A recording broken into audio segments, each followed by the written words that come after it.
Mobile blast কিয় হয়? আপোনাৰ ফোনটো বিস্ফোৰণৰ পৰা কেনেকৈ ৰক্ষা কৰিব পাৰি? কি কাৰণে এই জোৱানজনৰ মৃত্যু হৈছিল? এনেবোৰ প্ৰশ্নৰ উত্তৰ বিচাৰি এই ভিডিঅ'টো তৈয়াৰ কৰা হৈছে। হাই হেল্ল' দোস্তো, মই হয় ভাই। পলম নকৰি ভিডিঅ'টো ষ্টাৰ্ট কৰি দিওঁ।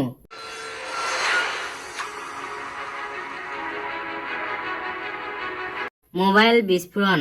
আপুনি নিশ্চয় মোবাইল বিস্ফোৰণ খবৰক লৈ চিন্তিত হৈ থাকে। আপুনি ভয় অনুভৱ কৰিব পাৰে। আজি এই ভিডিঅ'টোত কেনেকৈ আপোনাৰ স্মাৰ্টফোনটো বিস্ফোৰণৰ পৰা ৰক্ষা কৰিব পাৰি সেই বিষয়ে জানো আহক। প্ৰথমে সদায় আপোনাৰ মোবাইলৰ অৰিজিনেল চাৰ্জাৰ আৰু কেবল কিনি লওক। আপোনাৰ ফোনটোৰ সৈতে একেটা কোম্পানীয়ে চাৰ্জাৰ আৰু কেবল কিনিব। যদি কোনো কাৰণত সেই কোম্পানীটোৰ পৰা চাৰ্জাৰ ল'ব পৰা নাই, তেন্তে ভাল কোম্পানী এটাৰ পৰা চাৰ্জাৰ কিনি লওক, যিয়ে আপোনাৰ প্ৰয়োজন অনুসৰি আপোনাৰ ফোনটো চাৰ্জ কৰে। পোনপটীয়া সূৰ্যৰ পোহৰত ৰাখি কেতিয়াও চাৰ্জ নকৰিব। ইয়াৰ ফলত আপোনাৰ ফোনটো অতিমাত্ৰা গৰম হ'ব পাৰে, যাৰ ফলত ইয়াৰ বিস্ফোৰণৰ সম্ভাৱনা বেছি পায়। মানুহৰ ফোনটো বেটাৰী নষ্ট হ'লে প্ৰায় সস্তীয়া বেটাৰী কিনি লয়, কিন্তু এয়াও ফোনটো বিস্ফোৰণৰ এটা ডাঙৰ কাৰণ হৈ পৰে। সেয়েহে সদায় ফোনটো স্পেচিফিকেশ্যন অনুসৰি অৰিজিনেল বেটাৰী কিনি ল'ব। বেছিভাগ মানুহে নিজৰ ফোনটো চাৰ্জত ৰখাৰ পিছত ৰাতি শুই থাকে। এনেবোৰ পৰিস্থিতিত 2-3 ঘণ্টাত ফোনটো চাৰ্জ হৈ যায়। যদিও প্ৰায় 7-8 ঘণ্টা শুই থকা সময়লৈকে ফোনটো চাৰ্জ হৈ থাকে। অতিমাত্ৰা গৰম হ'লে ফোনটোৰ বেটাৰী বিস্ফোৰণ হ'ব পাৰে। এতিয়া সকলোৱে নিজৰ ফোনত এলাৰ্ম ছেট কৰে, যাৰ বাবে মানুহে নিজৰ ফোনটো আঁঠুৱাৰ তলত বা লগত ৰাখি শুই থাকে। আঁঠুৱাৰ তলত বা গাৰুৰ তলত ৰাখিলে মোবাইলৰ উষ্ণতা বৃদ্ধি পায়, যাৰ ফলত ইয়াৰ বেটাৰীত চাপ পৰে। ইয়াৰ বাবে ফোনটো অতিমাত্ৰা গৰম হৈ বিস্ফোৰণ হ'ব পাৰে।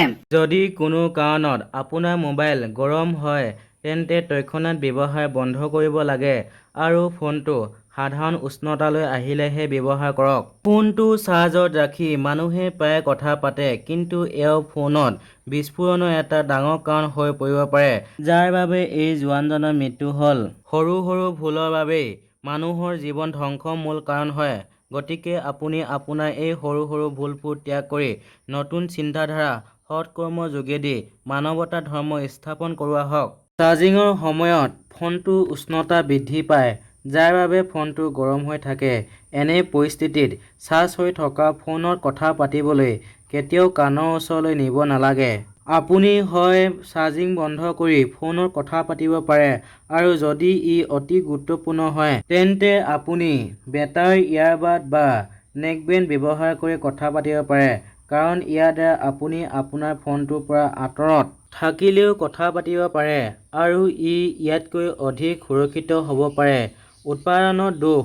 ফোন বিস্ফোৰণৰ মূল কাৰণ হৈছে নিৰ্মাণৰ বিসংগতি। হেণ্ডছেটক শক্তি প্ৰদান কৰা লিথিয়াম আয়ন বেটাৰীটো ফোনত ফিট কৰাৰ আগতে ভালদৰে পৰীক্ষা কৰা প্ৰয়োজন। যদি এছেম্বলিৰ সময়ত কোনো দোষ ঘটে, তেন্তে ফোনটো বিস্ফোৰণ হ'ব পাৰে। সাধাৰণতে বেটাৰীৰ ভিতৰৰ কোষবোৰে জটিল উষ্ণতা উপনীত হ'লে হয়। ইয়াৰ ফলত তাপীয় পলায়ন হয়। বেটাৰী এবাৰ শেষ হ'লে প্ৰায় ফুলি উঠে। এনে পৰিস্থিতিত ইয়াক সলনি কৰাই ভাল। যদি এনেকুৱা হয়, তেন্তে ফোনটো তৎক্ষণাত চাৰ্ভিচলৈ লৈ যাব লাগে। তৃতীয় পক্ষৰ চাৰ্জাৰ ব্যৱহাৰ কৰি। এইটো এটা সাধাৰণ ভুল, যিটো আমাৰ বেছিভাগেই কৰে। অৰিজিনেল চাৰ্জাৰ বাহিৰেও যদি আপুনি ফোনটোত যিকোনো চাৰ্জাৰে চাৰ্জ কৰে, তেন্তে ই বিপদজনক হ'ব পাৰে। তৃতীয় পক্ষৰ চাৰ্জাৰত প্ৰায় আপোনাৰ হেণ্ডছেটৰ প্ৰয়োজনীয়তাৰ অভাৱ হয়, কিন্তু বহুতো চাৰ্জাৰ আপোনাৰ মূল চাৰ্জাৰৰ দৰে দেখা যাব পাৰে, কিন্তু ই আপোনাৰ ফোনটোক ক্ষতি কৰিব পাৰে আৰু আপোনাৰ ফোনটোৰ বেটাৰী শেষ কৰিব পাৰে। বহু সময়ত থাৰ্ড পাৰ্টি চাৰ্জাৰৰ বাবে ফোনটো বিস্ফোৰণৰ ঘটনাও দেখা গৈছে। ৰাতিটোৰ ভিতৰতে চাৰ্জ কৰা তৃতীয় পক্ষৰ চাৰ্জাৰ ব্যৱহাৰ কৰাৰ উপৰিও বেটাৰী অতিমাত্ৰা গৰম হোৱাৰ কাৰণো আছে। ইয়াৰ মূল কাৰণ হৈছে অভাৰনাইট চাৰ্জিং। আমাৰ বেছিভাগৰে এটা অভ্যাস আছে যে শুই থকা অৱস্থাতে ফোনটো চাৰ্জিং কৰি থোৱাৰ অভ্যাস আছে। ইয়াৰ বাবে বেটাৰী অতি উত্তাপ, অতিমাত্ৰা চাৰ্জ কেতিয়াবা বিস্ফোৰণৰ বলি হয়। বহু স্মাৰ্টফোনত এতিয়াও এনে এটা চিন আছে যিয়ে বেটাৰীৰ লেভেল 100% পোৱাৰ লগে লগে কাৰেণ্ট প্ৰৱাহ বন্ধ কৰি দিয়ে। অৱশ্যে এতিয়াও কিছুমান সুলভ মূল্যৰ হেণ্ডছেট আছে যি ধৰণে এই বৈশিষ্ট্য প্ৰদান নকৰে।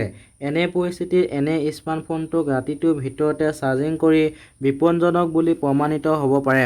আজিলৈ ভিডিঅ'টো ইমানেই। নেক্সট ভিডিঅ'ত আকৌ লগ পাম। ধন্যবাদ।